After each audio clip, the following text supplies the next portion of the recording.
Welcome to the Gentleman's Guide to Gaming. This video is part 2 of my Dark Ages vampire recap. My chronicle, Power or Mercy, last saw the coterie exiting St. Albans after the summary execution of Samuel the Wise, the Toreador in residence. They have taken away the ward of Samuel the Wise, a Nosferatu by the name of Tobias, who has been somewhat brainwashed and indoctrinated onto the road of heaven. The coterie is made up of Lord Hyle of Sarah, made La Sombra on the Road of Kings, his seneschal, Sylvanus Brents, on the Road of Bones, and the Toreador, the Lady Cheyenne, that goes by many names, a Toreador spy mistress on the Road of Sin. So quite an eclectic coterie. They're on their way north in order to resolve the situation of the Tremere and the Salubri. Which one will the Baronies of Avalon side with, if either? Which group can offer them more? The Tremere are in Durham. The Salubri, there is one at the very least, in Lindisfarne, the isle off the northeast coast. So within close proximity to one another, but they are having to act in a rather circumspect fashion. They cannot be known to be pursuing this course.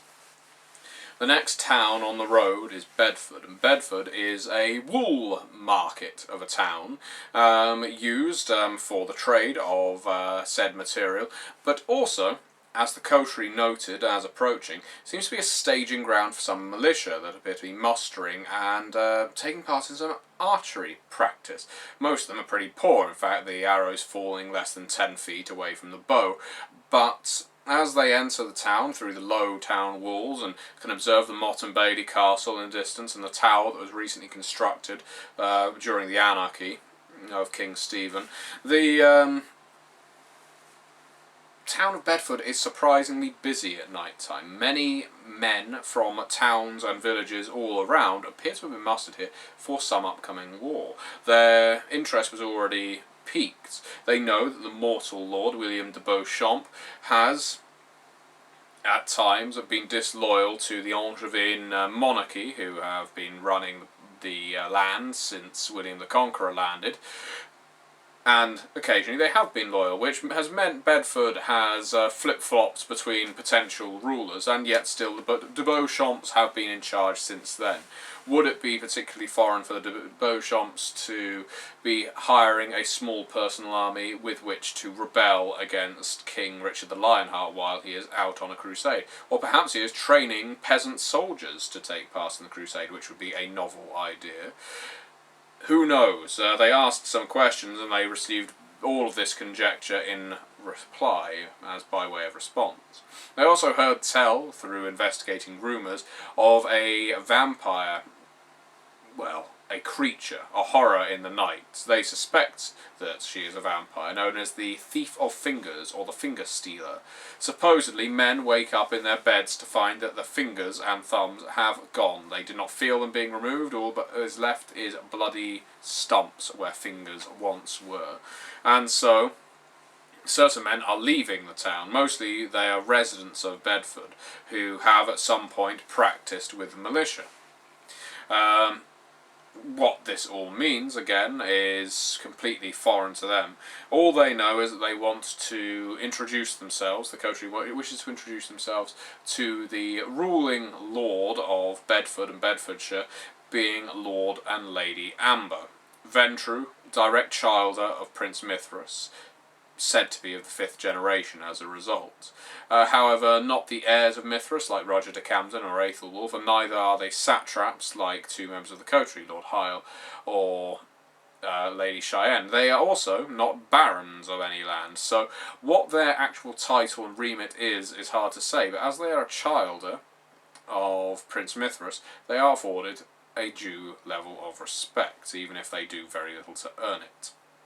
Not knowing where they make domain, they stabled their horses and asked a footman to be introduced to Lord Amber, who claimed, of course, Lord Amber died several decades ago, you know, there's no Lord Amber here, but I can ask around, and, you know, if you're interested in finding lodgings and so on. And the coterie asked him to do so. This footman, the Bruce, disappeared.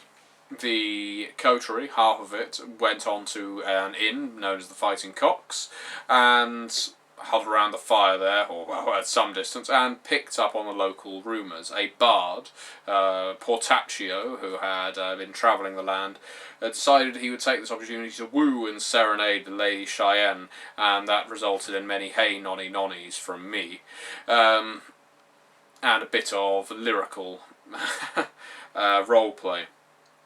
We do actually have some of this session recorded, so I may do a separate session where some of that is a separate recording for YouTube, where some of that is uploaded. But either way, while the Lady Cheyenne was being serenaded, and Lord Hyle was making his presence known in the inn and trying to find out what was what about Lord Amber and the goings-on in Bedford,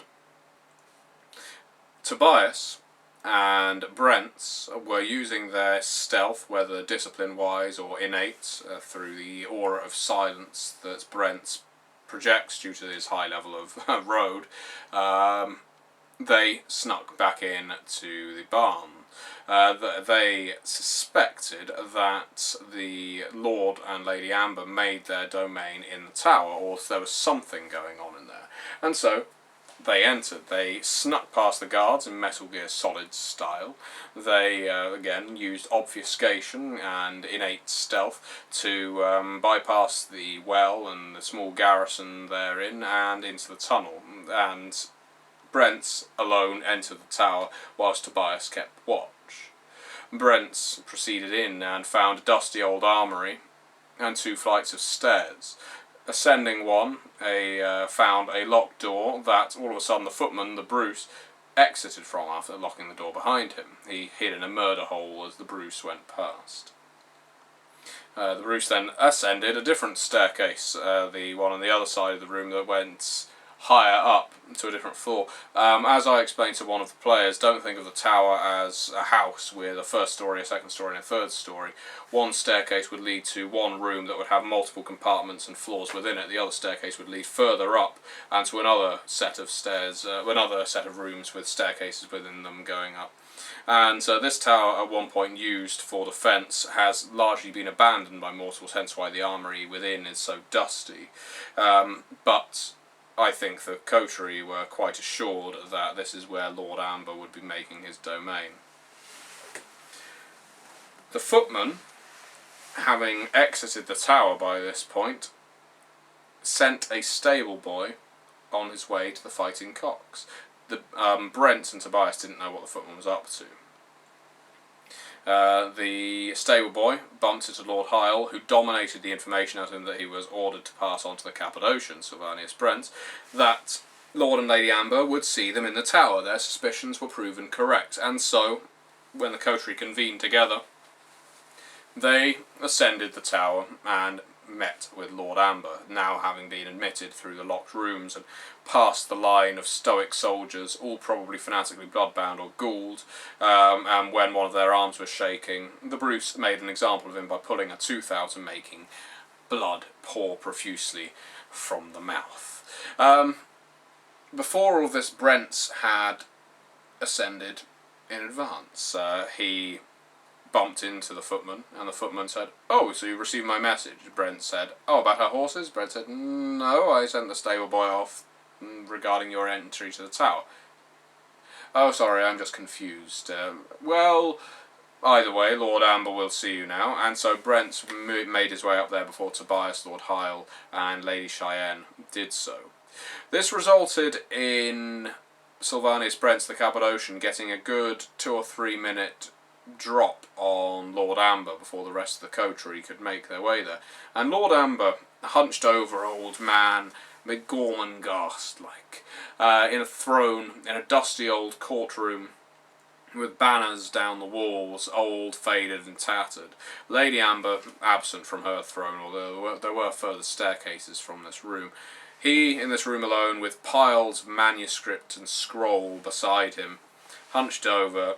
"And what do you want, Sylvanus Brent Seneschal, to Lord Hyle of Sarum?" As it transpired, Lord Amber is something of an information broker, and he recognises most Cainites within the baronies of Avalon, whether through deed, appearance, name, or just rumour. Sylvanus Brent explained that they were heading north, and he said, where have you been before? And Sylvanus Brent explained that they'd been to St Albans, and due to an incident that resulted in Lord Hyle losing his temper, Samuel the Wise, the Toreador in residence, ended up decapitated. Lord Amber made no real reaction to this, except to say it sounds like the action of a blithering imbecile. Brent did not betray his lord by agreeing, but he also went on to say that they'd taken, I think, Tobias as a ward, and they were merely trying to make their way north.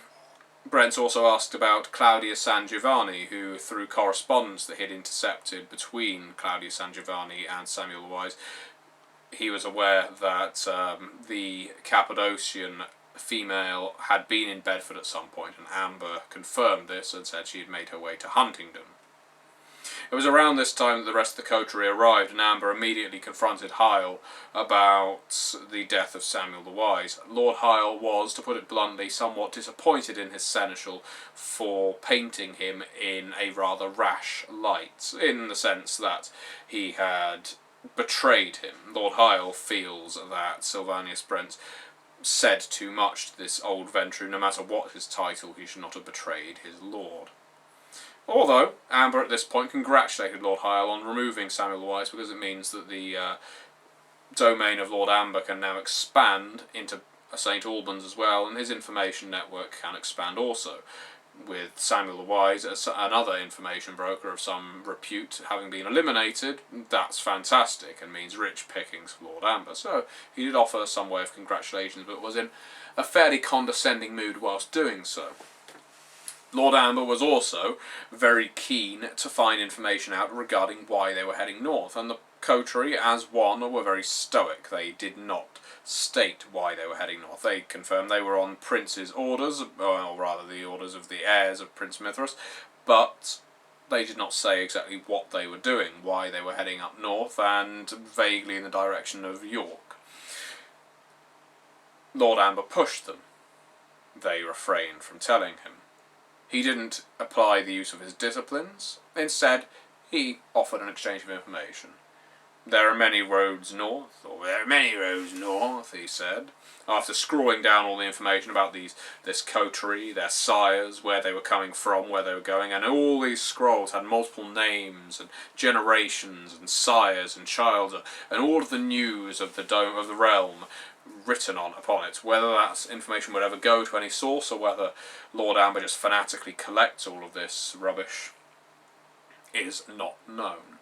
But yes, he wanted to know what news of London, who is dwelling there at this time, why do you head north, who is your sire, who are your children, what are your motivations here. If you can give me information, if you can tell me something I do not know, I will tell you about the road ahead. You could travel north by the river Great Ouse, or maybe perhaps you would travel by road and go to Peterborough.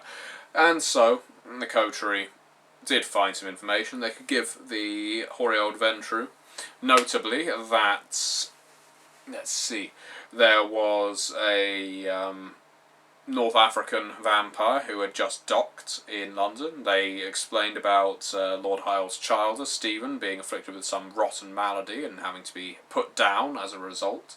They also explained about Lord Aethelwulf having come off worse against a pack of lupines, and while not meeting final death, being grievously wounded during the hunting trip in the second session, rather.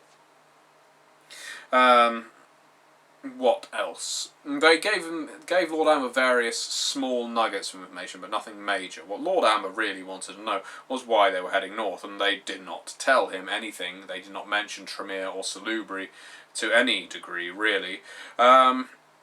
So the information he gave them was pretty slight. As a GM, of course, I had various information that he could give, and he gave some of it. Notably, Tobias was very keen to find out about his clan. He has never met another Nosferatu, and therefore wants to find out about his lineage. Maybe wants to find a Nosferatu who is redeemable, like him.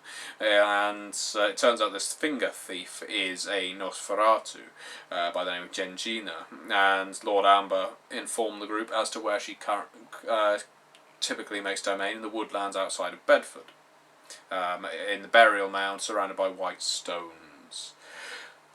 He also explained that in Peterborough there is a strong Inquisition presence, or rather, strong religious presence. The Inquisition doesn't exist at this point, to the point where the ancient Bruja that dwelled in Peterborough and kept it largely independent from the rule of Mithras for many, many centuries, Saxe Wolf, as his name is, was brought down low by these religious fanatics, which is alarming to say the least. So you could take the road through Peterborough, but you would be risking your immortality by doing so. Alternatively, you could take the River Great Ouse and head to Huntingdon, where no vampires seem to make residence for long. Following the river, you could end up in Lynn, or King's Lynn, as what eventually is, on the eastern coast, and take a ship to go north. However, there are many lupines on that path. And so he imparted this various information to them, the different ways they could go about travelling, and of course didn't give them too much information because he hadn't been given much in return. Lord Amber, as a host, was of course perfectly hospitable. He offered them blood to drink from his own soldiers, and that's what the line-up of soldiers were, his personal bodyguard. He also asked for blood in return. While not making it exactly clear why, he approached the coterie and said, "Which one of you has fed recently, and which one of you can afford to spare some of that precious vitae sluggishly flowing around your veins?" Sylvanus Brent stepped forward, cut his arm, and dripped into a golden plate that Lord Amber took away with him and said, "Feed from my staff and I will be enjoying this." Now, whether he actually drinks Brent's blood or uses it for some other purpose isn't known, because he took it into another room and that's the last they saw of him. They fed from the soldiers who, again, in order to be fed from, they would have teeth removed or mouths injured, and they would kiss the supplicant, who would have to kiss back in order to heal the wound with their tongue, as vampires can do. And so, shortly after resting up in the Fighting Cocks, they decided that they would travel by boat, but not before seeing this Nosferatu Gengina in the woods, so that Tobias could perhaps find some relief and understanding of what it is to be a vampire. Tobias is going through a very personal journey in that regard. He doesn't know much about the vampiric condition, only what Samuel the Wise has taught him. He doesn't know anything about his sire, who seduced him, embraced him, and abandoned him, and so he wants to find out what is what. Gengina, the finger thief, as they eventually found after she had broken Tobias's back and smacked Sylvanus to the ground with her immense potence before bowing before Lord Hyle and Lady Cheyenne and asking, what would they have of her in her domain, is a fingernail-covered Nosferatu, completely hairless, completely clothingless, so she is completely nude, but every surface of her body is covered in fingernails, except when, of course, her eyes are open and you can see her eyeballs. She looks like a normal human, except completely bald and completely coated in fingernails that clack together when she moves. And she, a horrible monster, a vicious little creature who does go around stealing fingers, possibly because she doesn't want the mortal lord to have a present militia here. Anyone who basically signs up with the militia runs the risk of getting their fingers taken off. Why she would want that is her machinations. She might have some political game that she's playing, might not want his army to be particularly large, or maybe she wants him to forcibly bring men from other counties and lands to bolster up the militia, because the local homegrown ones are all losing their fingers. She explained that as Nosferatu there is no redemption, that you can see your monster on the outside, that our own clan founder hates us and has sent his child out to seek us out. They are here even now, they are killing us in our sleep. And she generally tried to horrify Tobias, and I think it worked. He didn't really see in her a creature worthy of redemption, and in fact Gengina was a bit of a cackling old crone, albeit a naked one covered in fingernails, and she reinforced the fact that predators ye are, predators ye shall remain, especially when among Clan Nosferatu. Being fanatically on the road of the beast as she is, she was not one for reasoning, piety, or humanity. And so, Feeling somewhat at a loss, the coterie left her to rest in her burial mound, and they took a boat, a couple of bateaux up the great river Ouse to head towards Huntingdon, deciding they would risk the lupines and the town where no Cainites make domain, rather than facing fanatical religious folk. It was around this time that it of course became apparent that Lord Hyle and Lady Cheyenne have been wearing werewolf pelts to some degree or other since their successful hunt in Epping Forest. A bit of fur on a shield, a bit of fur around a scarf. And as they were using their rafts to go upriver, having hired mortal boatmen, howls cried out from the woods surrounding that could only mean one thing, and before they could accurately reason what exactly it was, bursting from the brush came several lupines, a pack that had smelt them out, that had been tracking them for quite a while and were now attacking them very close to the border of Bedford. Very unusual for werewolves to do that so close to civilization. What ensued was a radical paddle with as much speed and strength as the coterie could muster, as the mortal boatman, one of them just started stoving his own head in with his punt, given that he had succumbed to the delirium, and the other one had just sat on the ground and started rocking backwards and forwards. These werewolves were all to a garou in Krynos form, and none of the vampires knew a thing about sailing, piloting a raft, and David and Sophie, the mortal servants of Lady Cheyenne, had been walking horses on the side of the river that the werewolves had arrived at. This is what happened. Firstly, David and Sophia let go of the horses and dived into the river in order to get closer to their masters. Cheyenne urging them, don't look back, don't look at the monsters behind you, having seen what effects that had on the boatmen. The werewolves, unafraid of water, dove straight in and with alacrity tore, the leader, a white-furred, massive beast, about as broad across as he is tall, brown streaks zigzag of fur down his centre and arms. Its claw grabbed the head of Sophie, and in pushing her under also splintered her skull completely, so that when she bobbed back up to the top there was nothing resembling a face that came back. David, panicked, passed out, and through lucky dice rolls floated downstream, being caught in a rapid torrent, resulting in the werewolves coming exclusively for the vampires, who were unsure whether they should carry on going down the river or whether they should try and dock on the other side and run into the woods. They went for the woods option, and through some lucky dice rolls managed to not capsize and in fact bump into the riverbank. At this point, Tobias, better course of valour, used his obfuscate to vanish from the mind's eye completely. He has 4 points in obfuscate, and so he disappeared. He became a ghostly presence and disappeared into the woods. Fuck this, is basically what he thought.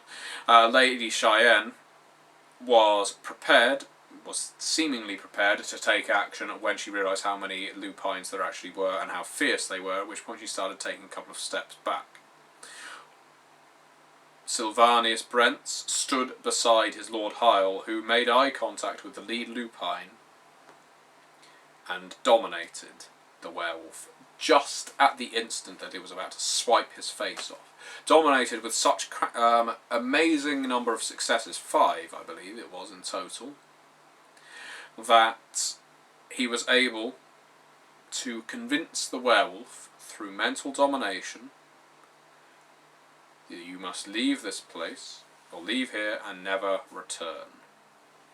The werewolf, snarling, roared, and as he forcibly turned away, swatted out with his arm.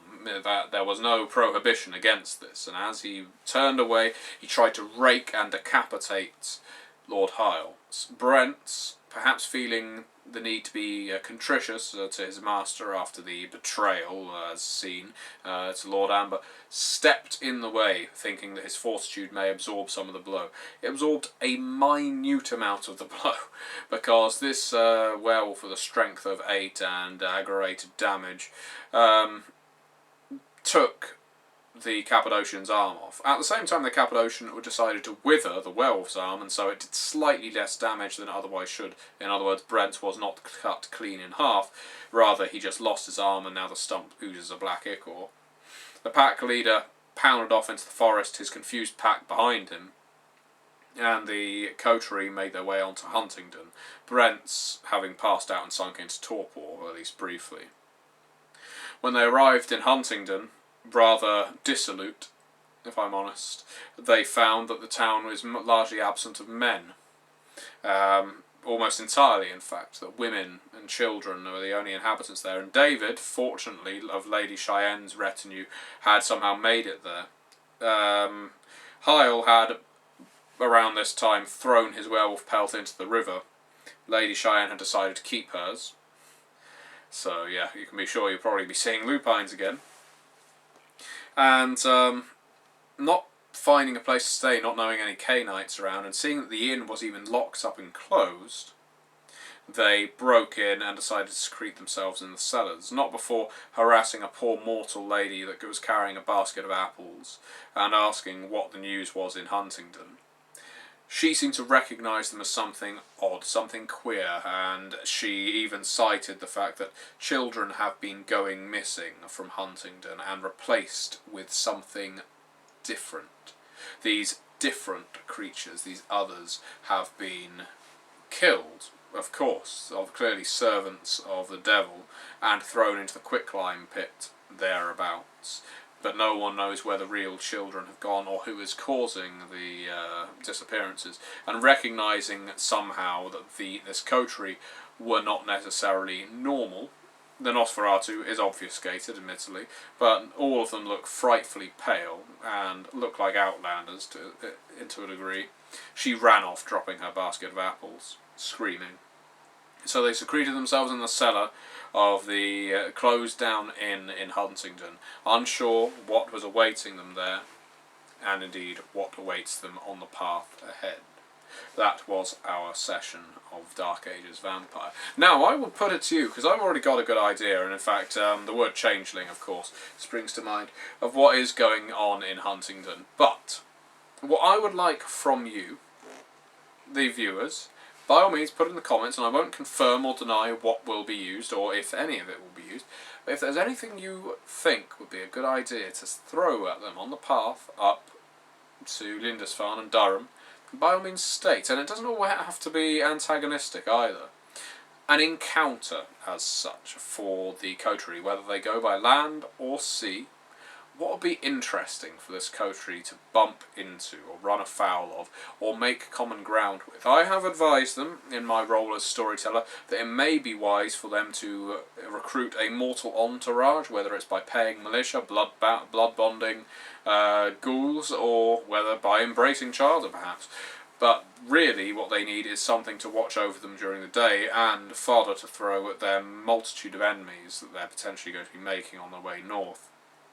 Right now, there is only one fighter among them, that's Lord Hyle. He knows how to wield a broadsword, which is edged with silver, but Lady Cheyenne is definitely a social animal. Tobias is increasingly a theologist, and the Cappadocian is more interested in the esoterica of the human body than actually taking a sword to it. So, whatever you think of, I will be interested in reading, and I may incorporate it into the game if I think the idea is fitting and would fit in with what I've already got planned. So, thank you very much for watching, and I look forward to seeing your suggestions, if any.